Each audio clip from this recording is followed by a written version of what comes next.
शुरू अल्लाह के नाम से जो नहायत मेहरबान रहम करने वाला। अस्सलाम वालेकुम नाज़रीन, आप देख रहे हैं हारून वीलॉग्स और मेरा नाम है मोहम्मद हारून। आज जिस खबर के हवाले से मैं बात कर रहा हूँ ये आज से तकरीबन 3 साल पुराना वाक़या है और अब तो तकरीबन उसको 4 साल ही जो है वो हो चले हैं। ये वाक़या जो है लाहौर के अंदर रूनुमा हुआ और तकरीबन 3 साल बल्कि 4 साल कबल अचानक शाम को एक प्रेस कॉन्फ्रेंस हुई। उस प्रेस कॉन्फ्रेंस ने बहुत बड़े बड़े इल्ज़ामात लेकर जो है एक नया पंडोरा बॉक्स खोल दिया। मैं बात कर रहा हूँ पाकिस्तानी साबिक कप्तान बाबर आज़म के हवाले से। बाबर आज़म के हवाले से एक ख़ातून जो है वो मंजर आम पर आई, हामिदा मुख्तार इनका नाम था, और इन्होंने बहुत ज़्यादा इल्ज़ामात बाबर आज़म पर लगाए और यहाँ तक कहा कि वो इनके साथ ज़बरदस्ती जो है सारा कुछ करते रहे। बहरहाल इस हवाले से उन्होंने कुछ सबूत भी अदालत में पेश किए और फिर लाहौर की सेशन अदालत ने एक फ़ैसला जारी किया जो बहुत ही अहम था, और ये फ़ैसला था कि बाबर आज़म के ख़िलाफ़ मुकदमा दर्ज किया जाए ख़ातून की दरख्वास्त के ऊपर। अच्छा, ये एक ऐसी थरथली सी मच गई थी इस तमाम मामले में कि हैरानगी की बात है। बाबर आज़म का वो पीक का टाइम था, वो अपने कैरियर की उस वक्त पीक पर थे जिस वक्त ये स्कैंडल जो है वो मंजर आम पर आया। इस तमाम मामले को लेकर जो है चीज़ें चलती रही। हमने इन खातून का इंटरव्यू भी किया मैंने, और उस इंटरव्यू में उन्होंने बहुत सारी बातें भी कहीं और उन तमाम इल्ज़ामात को दोहराया भी जो बाबर आज़म से रिलेटेड थे। बहरहाल ये चीज़ें कुछ चलती रहीं और फिर उन बाबर आज़म जो हैं इस लाहौर की जो सेशन अदालत ने इंदराज मुकदमा का हुक्म दिया था उसके ख़िलाफ़ लाहौर हाई कोर्ट अपील में आ गए।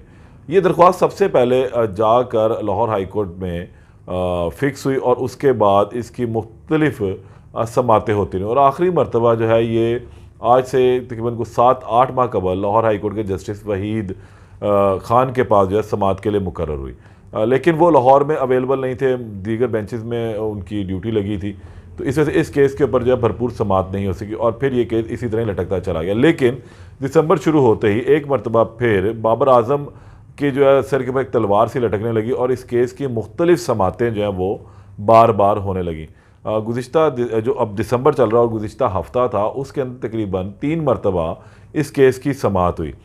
आज 13 तारीख है और 13 तारीख में तकरीबन जो है 3 समातें बाबर आज़म की अपील पर हो चुकी थी, लेकिन जो आखिरी समात थी उसका अहवाल मैं आपके सामने रखूँगा कि बड़ी हैरानकुन बात थी।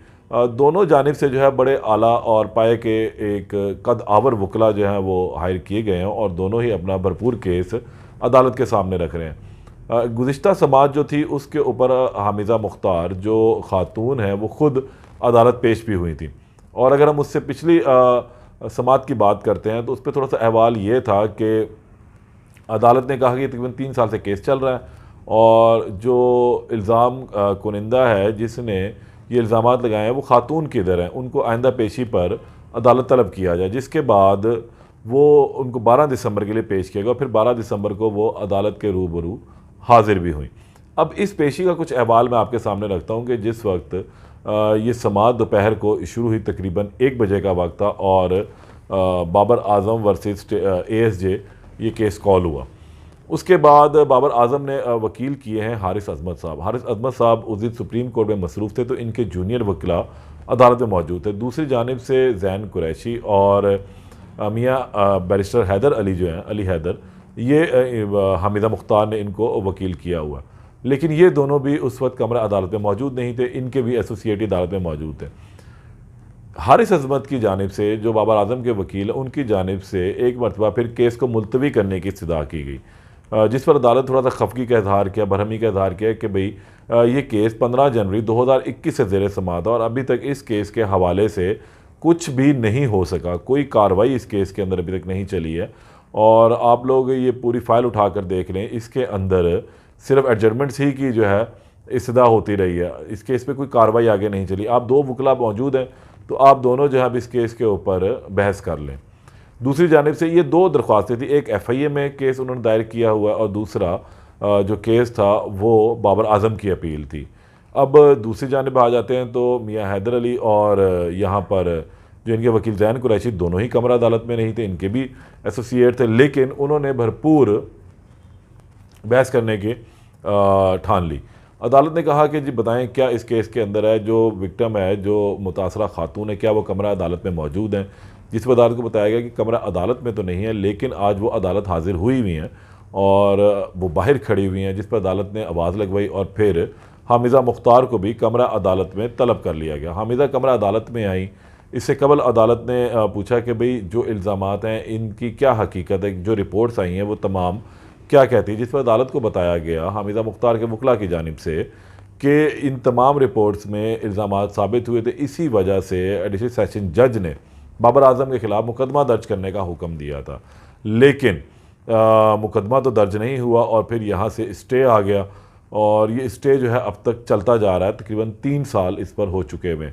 हमारे पास तमाम रिपोर्ट्स मौजूद हैं जिस पर अदालत ने पूछा कि इसमें एक चीज़ लिखी गई है कि मुतासरा खातून का हमल भी ज़ाया करवाया गया, जिस पर उन्होंने कहा जी बिल्कुल हमारे पास इसकी भी रिपोर्ट मौजूद है। जिस पर अदालत ने पूछा कि क्या कुछ सरकारी दस्तावेज़ात हैं, ये क्या सरकारी अस्पताल से इसकी कोई तस्दीक हुई है, कोई फॉरेंसिक हुआ। जिस पर अदालत को बताया गया जी ऐसा बिल्कुल भी नहीं है, ये एक प्राइवेट अस्पताल के अंदर कार्रवाई हुई थी और उसी की रिपोर्ट यहाँ पर मौजूद भी है। बहरहाल अगर हम इस नुक्ते के ऊपर बात करते हैं तो अदालत हमेशा जो है सरकारी अस्पताल की चीज़ को ही मानती है, प्राइवेट अस्पताल की किसी भी कागज़ को जो है वो नहीं माना जाता। तो ये एक फेवरेबल चीज़ जो थी वो बाबर आजम के हक़ में जाती हुई नज़र आई कि जो रिपोर्ट यहाँ पेश की गई वो किसी भी तरीके से अथेंटिक नहीं है।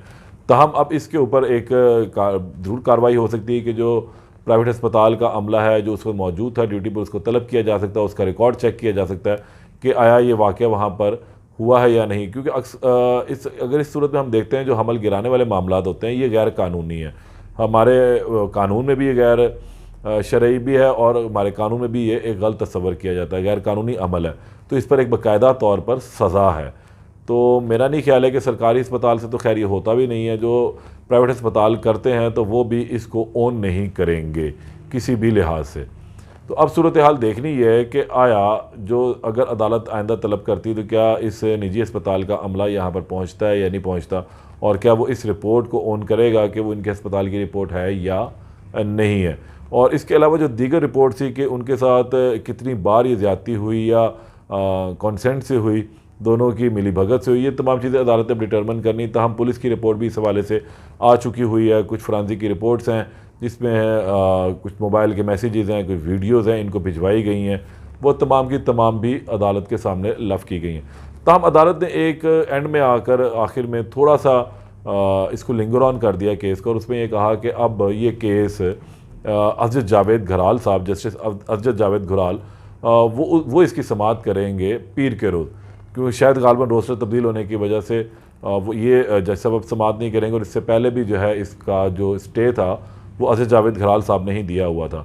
तो अब ये केस दोबारा अजद जावेद घराल साहब की अदालत के लिए मुंतकिल हो चुका है और आने वाली पीर यानी कि 2 रोज़ के बाद ये उनकी अदालत में ज़ेर समाअत होगा। वहाँ पर अब देखना ये कि दोनों जानिब से वकला कितनी भरपूर तैयारी के साथ पेश होते हैं, वो क्या कहते हैं और किस तरीके से जो है आया अब इस केस का मंतकी इंजाम क्या होता है। क्या अदालत बाबर आजम की जो दरख्वास्त है उसको एडमिट करती है, अगर वो डिसमिस करती है तो फिर बाबर आजम के ख़िलाफ़ मुकदमा दर्ज हो भी सकता है, और अगर अदालत उनकी इस अपील को एडमिट कर लेती है और वापस नीचे भिजवा देती है तो इसका मतलब है कि फिर बाबर आजम के ख़िलाफ़ कोई मुकदमा दर्ज नहीं होगा, बल्कि ये तमाम चीज़ें यहीं पर ही ख़त्म हो जाएंगी।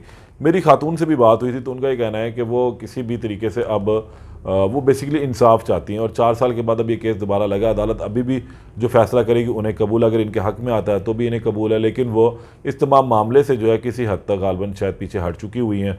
और अभी जिसे हमने देखा भी कि गुज़िश्ता समाअत के ऊपर आई तो वो छुपती रहीं, मीडिया के सामने बिल्कुल नहीं आई, मीडिया से उन्होंने गुरेज किया, बात भी नहीं की। इवन जिस वक्त लोगों ने उनसे बात करने की भी कोशिश की तो वो वहाँ से फौरी तौर पर चली गई और किसी भी तरीके से उन्होंने कोई गुफ्तगू किसी से भी नहीं की। तो अब ये एक बड़ी अलहदा सी सूरत हाल है कि शायद खातून अब इस केस को नहीं चलाना चाहती हैं, वो कहती हैं कि जो हो चुका है वो ख़त्म किया जाए और मज़ीद इसको ना चलाया जाए, और लेकिन अदालत में वो बयान भी नहीं देना चाहती इस हवाले से। अब अदालत में मुनहसर है कि इन तमाम शवाहिद की बुनियाद पर जो अदालत में दोनों जानिब से पेश किए गए उस पर जो फ़ैसला देगी फिर वो दोनों पार्टियों को तस्लीम करना पड़ेगा। अगर बाबर आजम के हक़ में फ़ैसला आता है, उनकी अपील एडमिट कर ली जाती है तो फिर ये मुकदमे का इंदराज नहीं होगा, लेकिन अगर उनके ख़िलाफ़ आ गया, उनकी अपील डिसमिस हो गई तो फिर मुमकिन तौर पर उनके ख़िलाफ़ एक मुकदमा जो है वो बाबर आजम की ये जो साहब का गर्लफ्रेंड है उनकी दरख्वास्त पर दर्ज हो सकता है। लेकिन उसमें भी एक सूरत हाल ये है कि अगर वो खातून जाके दरख्वास्त देंगी तो ही दर्ज होगा, बसूरत दीगर पुलिस खुद अपनी मुद्दत में मुकदमा दर्ज नहीं करेगी किसी भी सूरत में, क्योंकि पुलिस ने इससे पहले भी हमने देखा कि इस केस में कोई खासी दिलचस्पी जो है वो नहीं ली थी। बहरहाल जो सेलिब्रिटीज़ होते हैं उनके अक्सर बेशतर ऐसे स्कैंडल्स आते रहते हैं और ये कोई बड़ी चीज़ नहीं थी, पूरी दुनिया में इस तरह चलता भी है।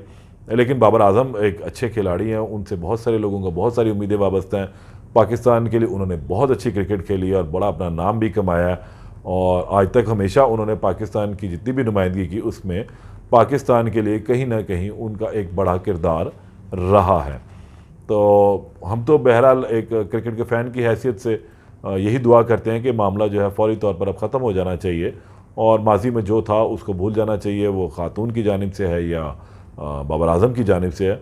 ये मामला अब मंतकी इंजाम को पहुंचना चाहिए। ताहम अब देखना यह है कि 2 रोज़ के बाद अदालत इस पर क्या फ़ैसला करती है। उस पर जो भी फ़ैसला आएगा उससे आपको आगाह करूँगा। तब तक के लिए इजाज़त दें। अल्लाह निगहबान।